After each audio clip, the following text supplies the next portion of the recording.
Hello আমার প্রিয় sweet cute বন্ধুরা, কেমন আছো তোমরা?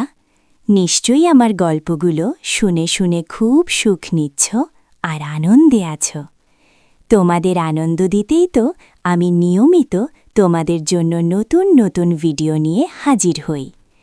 তো তোমরা যারা এখনও আমার চ্যানেলটি সাবস্ক্রাইব করনি, তারা প্লিজ আমার চ্যানেলটি সাবস্ক্রাইব করে দাও।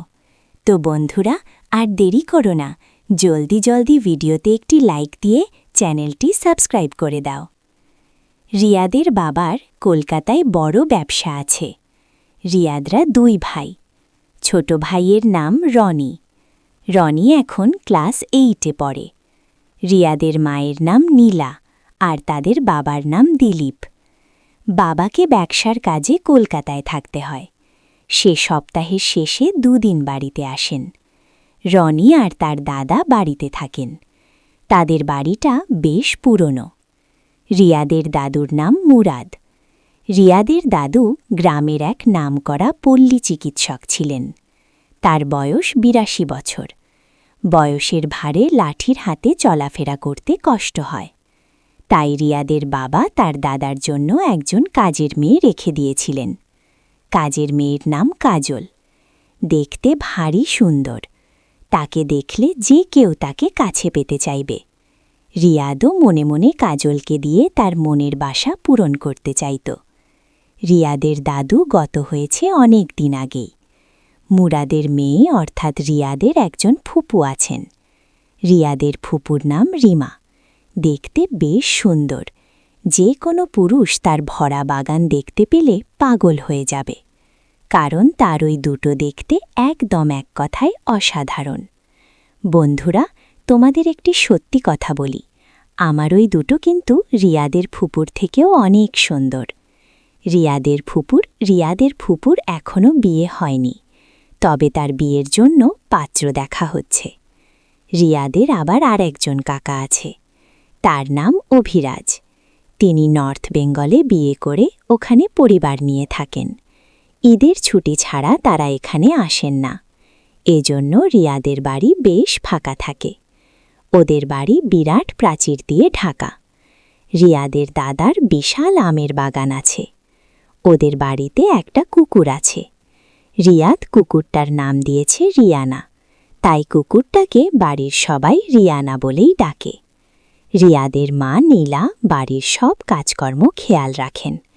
ছেলেদের পড়াশোনা, তাদের টিউশনি, শ্বশুরমশাইয়ের সেবা যত্ন, মোট কথা এ বড় বাড়ির যাবতীয় সব কাজকর্ম সে নিজের হাতেই সামলায়।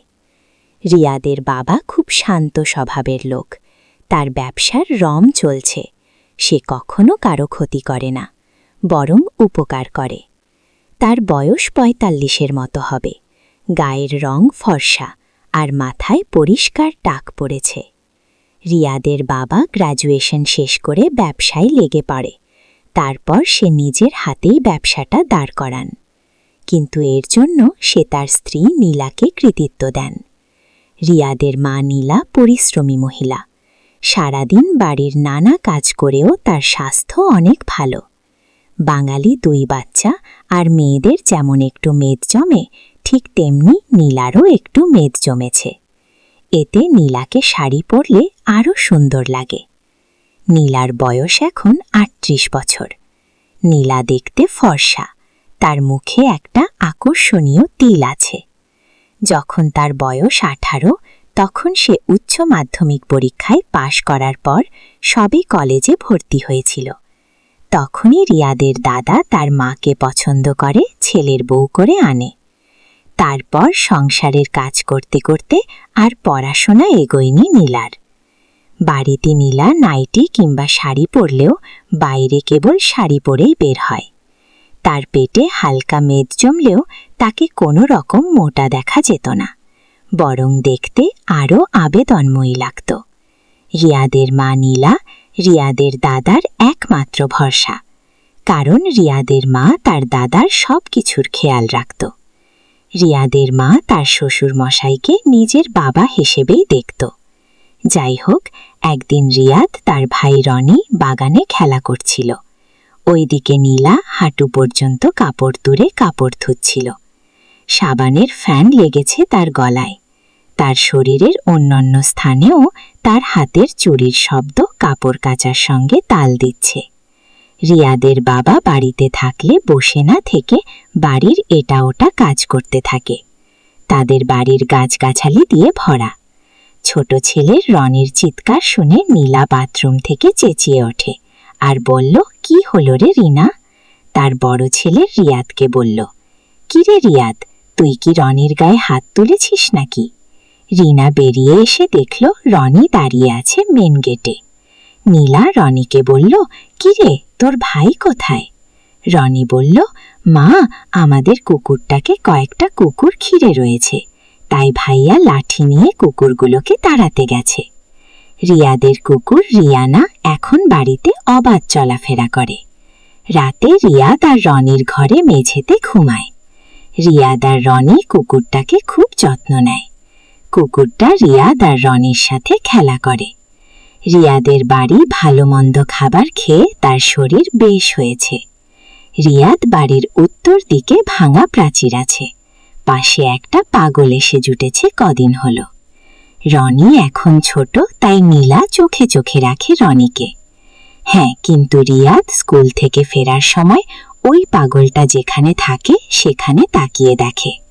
পাগলটার আচরণ সব লক্ষ্য করে রিয়াদ। দুপুরবেলা ছুটির দিনে বাড়িটা খা খা করে। তখন রিয়াদ কখনো কখনো 3 তলার খোলা ছাদে গিয়ে ঘুরিয়ে ওড়ায় আর ঘোরাফেরা করে। ঘোরাফেরার সঙ্গীকে জনি। একদিন দুপুরে ভাত খাবার পর সে বুক সেলফ থেকে একটি ডিটেকটিভ গল্পের বই পড়ছিল। সেখানে একটা কুকুর গোয়েন্দার সঙ্গী হয়ে কত কি কাজ করেছে তা নিয়ে লেখা ছিল। রিয়াদ মনে মনে কল্পনা করে যে সে ডিটেকটিভ হবে আর রিয়ানা হবে তার অ্যাসিস্ট্যান্ট। দুপুরবেলা বাড়ির কাজকর্ম সেরে নীলা একটু বিশ্রাম নেয়। রনি দুপুরে মায়ের কাছে ঘুমানোর অভ্যাস। রিয়াদ জানে এ সময় বাড়ির বাইরে বের হলে মা বকা দিবে, তাই রিয়াদ চুপচাপ মায়ের সবার ঘরে উকি দিয়ে দেখছে তার মা পাশ ফিরে শুয়ে আছে। রিয়াদ টিপে টিপে নিচে নামে। রিয়ানা মানে রিয়াদের কুকুরটাও তার পিছনে নেয়। বাড়ির পিছন দিকে একটা রঙিন পাখি আছে। পাখিটা এখনো বসে আছে। রিয়াদের অনেক দিনের ইচ্ছা পাখিটাকে ধরবে। রিয়াদ পাখিটার পিছনে গিয়ে দেখল সে পাগলটা প্রাচীরের ভাঙা জায়গায় বসে আছে। পাগলটার একটা নতুন সঙ্গী জুটেছে, আর সঙ্গীটা হলো একটা কালো রঙের কুকুর। রিয়ানাকে দেখে কুকুরটা রিয়ানার দিকে এলো। তখন রিয়ানা ভয়ে পালালো। মনে মনে রাগ হয় রিয়াদের, এমন ভেদ কুকুর কি গোয়েন্দার অ্যাসিস্ট্যান্ট হতে পারে? তো কিছুক্ষণ পর একটা তাজব ঘটনা দেখা দিল। রিয়ানা আবার চলে এসেছে। রিয়ানা এসে কালো কুকুরটাকে ধাক্কা দিল। রিয়ানা এখন ভয় পাচ্ছে না। কখনো কুকুরের এমন খেলা দেখেনি। কিছুক্ষণ ধরে এসব দেখাই রিয়াদ ভাবল, যাক, একে আমার অ্যাসিস্ট্যান্ট বানানো যাবে। আর কিছুক্ষণ পর দুটো কুকুর জুড়ে গেল একসাথে। এমন রিসু কেন হলো তা বুঝতে পারল না রিয়াদ। এমন সময় তার মা নীলা এসে হাজির। রিয়াদ তখন তার মা নীলাকে বলল, মা, ওরা কি করছে? তখন নীলা বলল, এটা প্রকৃতির নিয়ম, এমনকি মানুষ এর বাহিরে নয়। তখন রিয়াদ বলল, কি বলো, আমি তো কখনো দেখলাম না। তখন নীলা বলল, আমি আর তোর বাবা যদি এমনটা না করতাম তাহলে তুই আসতি না। তারপর নীলা রিয়াদকে নিয়ে বাড়ি চলে আসলো। রিয়াদের ওই কথা ভাবতে ভাবতে দিন কেটে গেল।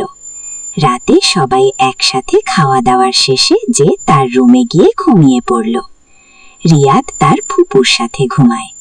ঘুমানোর আগে অনেক কথাই হয় তাদের মাঝে, কিন্তু আর দিনের কথা না বলে রিয়াদ তার ফুপুর মাঝে আজ আলাদা বিষয়ে কথা হচ্ছে। ধীরে ধীরে রিয়াদ এক রহস্যময় জগতে প্রবেশ করছে। এর মধ্যে রিয়াদ হঠাৎ তার ফুপুকে জিজ্ঞেস করল, তার ওটার মাঝে মাঝে শক্ত হয়ে যায় কেন? এটা শুনে রিয়াদের ফুপুকে যখন চুপ থেকে বলল, এটা একটা আলাদা প্রভাব যা আমাদের মনকে শান্তি দেয়, আমাদের নিজের চাহিদা পূরণ করতে সাহায্য করে। এভাবে গল্প করতে করতে অনেক সময় কেটে যায়। এর মধ্যে হঠাৎ এক দারুণ শব্দে বাহির থেকে ভেসে আসছে। দুজনে চুপচাপ কিছুক্ষণ শুনতে থাকে। রিয়াদের ফুপু সহজে বুঝতে পারে কিসের শব্দ হচ্ছে। তারপর আজকে তার মা যা বলল সেটা তার ফুপুকে বলল। তখন ফুপু বলল, তোর মা আর বাবা এমনটাই করছে, কুকুর দুটো যা করছিল সেটাই। তখন রিয়াদের ফুপু বলল, আজ আমি তোকে ভালো করে বুঝিয়ে দেব। তখন রিয়াদ আর তার ফুপু একসাথে শুয়ে পড়ল। রিয়াদের ফুপু রিয়াদের হাত তার ওই দুটোর দিকে নিয়ে গেল। রিয়াদ সেখানে হাত দিতেই রিয়াদের ভেতরে এক অন্য রকম অনুভূতি হয়ে গেল। রিয়াদ এবার বুঝে গেল। তাই রিয়াদ আর দেরি না করে শুরু করল